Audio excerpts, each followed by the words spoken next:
15 de novembro de 1889 é declarada a República do Brasil. O primeiro presidente foi Marechal Deodoro da Fonseca. Era maçom e militar. Seu ministro Rui Barbosa abre bancos e dá crédito empresarial, coisa e tal, e também cria a primeira Constituição em 1891. Floriano, Marechal de Ferro, guerreou no Paraguai, ascendeu, foi vice de Deodoro, assumiu, repeliu a revolta da Armada e a federalista, decapitou pessoas e por isso deu nome a Floripa. E também era maçom, mas ele morreu e depois dele veio Prudente de Moraes, que não era militar. Que perigo, Prudente de Moraes. Ele era um cafeeiro de São Paulo, pacificou monarquistas, militares e também revoltosos, mas canudos. Desgastou e Prudente, sofreu atentado, mas quem morreu foi seu ministro Bittencourt. Ele definiu as fronteiras Minas, São Paulo e Brasil-Argentina com a ajuda do Rio Branco, que foi tipo o primeiro Ike Batista da história do Brasil. Depois assumiu Campos Salles, apelidado de Campos Selos porque criou o imposto do selo. Fez também funds em Loa no arrolamento da dívida brasileira. E depois dele veio o Rodrigues Alves, o último paulista a assumir. Fez o bota abaixo de Pereira Passos, causou revolta da vacina de Oswaldo Cruz, comprou o Acre da Bolívia. Era maçom. Depois dele veio o Afonso Pena, que era maçom. Construiu ferrovias e morreu dando lugar ao vice Nilo Peçanha, que era maçom. O único presidente mulato. Apoiou seu sucessor Hermes da Fonseca, que era maçom. Enfrentou a revolta da Chibata e a revolta do Contestado na fronteira Santa Catarina-Paraná. Depois dele veio o também maçom Venceslau Braz. Escreveu Brasil com S, isso é demais. Declarou guerra à Alemanha e bombardeou golfinhos pensando que eram submarinos alemães da Primeira Guerra. Depois dele veio o Rodrigues Alves, ganhou de novo, mas contraiu a gripe espanhola e morreu. Coitado dele, quem assumiu foi o vice Delfim Moreira, que também era maçom, virou nome de rua no Leblon, tinha déficit de atenção, ficou poucos meses no poder dando lugar ao novo presidente. Epitácio Pessoa, que contrariou o café com leite porque era paraibano, não era mineiro nem paulista. E nem era maçom. Quando eleito estava na França, veio a Semana da Arte Moderna e os conservadores eram ridicularizados por figuras como o modernista Oswald Andrade. Enfrentou os 18 do Forte, metralhou 16, sobraram Eduardo Gomes e o Siqueira Campos. Depois do Epitácio veio o Arthur Bernardes, em meio ao tenentismo, enfrentou a Revolução de 24 em São Paulo, mandou bombardear a Moca, Brás e Perdizes. Caramba, essa eu não sabia. Ele também era maçom e logo depois enfrentou a Coluna Prestes. 1.500 homens andaram 2.500 quilômetros e mesmo assim não deu certo, fugiram pra Bolívia. O Washington Luiz nasceu em Macaé, também era maçom, mas foi logo pra São Paulo, onde foi deputado, prefeito, governador, depois senador e ganha as eleições pra presidente com 99% dos votos. Uau! Que fenômeno, Washington Luiz. Anistiou presos políticos, concluiu a Rio Santos, diminuindo o tempo de viagem entre Rio e São Paulo de 33 dias pra 14 horas. Mas como ele era um macaense paulista, apoiou pra sua sucessão também o paulista Júlio Prestes. Isso não pode, contraria o café com leite. Depois do paulista vem o mineiro, depois do mineiro vem o paulista. E assim, ele não conseguiu o apoio de Minas, Rio Grande do Sul e Paraíba, que por isso tem na sua bandeira a palavra nego. E lançam então Getúlio candidato e João Pessoa vice.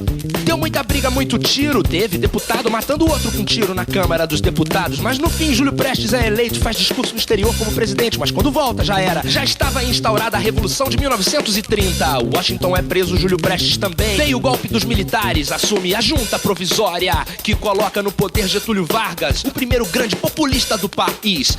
Depois do governo provisório, ele ganha a eleição e se torna o presidente então. Mas quando acaba o seu mandato, ele faz uma nova ditadura, isso é fato. Ele fechou o Congresso, fez nova Constituição, se declarou presidente e cancelou a eleição. Censurou os meios de comunicação e no poder ficou mais 8 anos então. Acabou a Segunda Guerra, coisa volta ao normal, volta à democracia, fim do Estado ditatorial. Depois dele veio Zé Linhares, que, bom, só ficou 3 meses, mas é uma rua no Leblon. Depois veio o Eurico Gaspar Dutra, criou a Via Dutra, se alinhou com o presidente Truman dos Estados Unidos, mandou fechar o Partido Comunista. Getúlio então voltou.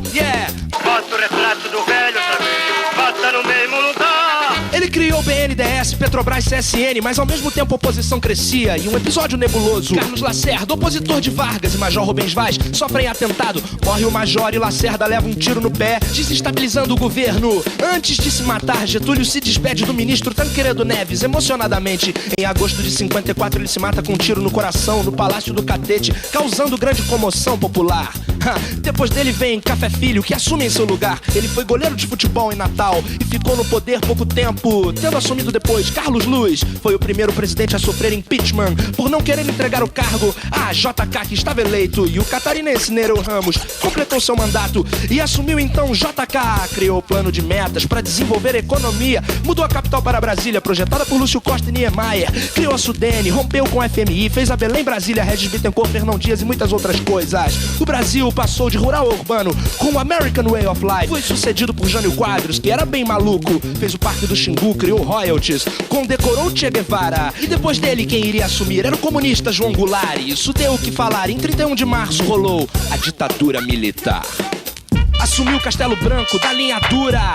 Medo, censura, violência, opositores exilados. É um absurdo, não sei o que lá. Depois dele veio Costa e Silva, uma junta provisória, Emílio Médici e o Carrasco Azul. Depois dele veio Ernesto Geisel, que já enfrentou uma recessão, sentiu o peso da oposição.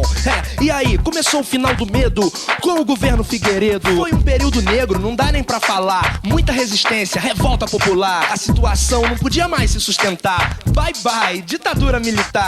Em 84, diretas já, o povo vai poder votar.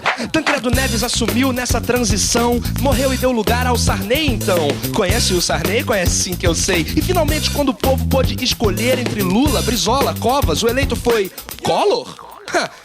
Mas depois de tanta corrupção, o Brasil pintou as caras e saiu às ruas para causar um impeachment.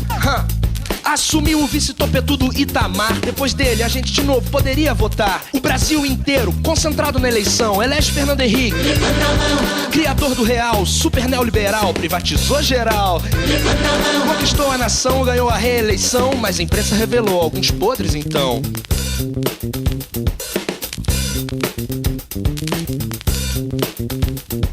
Depois, finalmente, a esquerda, o povo vota. Lula é eleito depois de 3 derrotas. E o Lula se elege de novo pro segundo mandato. Ele é um cara pop, isso daí é fato. Assistência para o povo, o Brasil cresceu. Mas muito escândalo também aconteceu.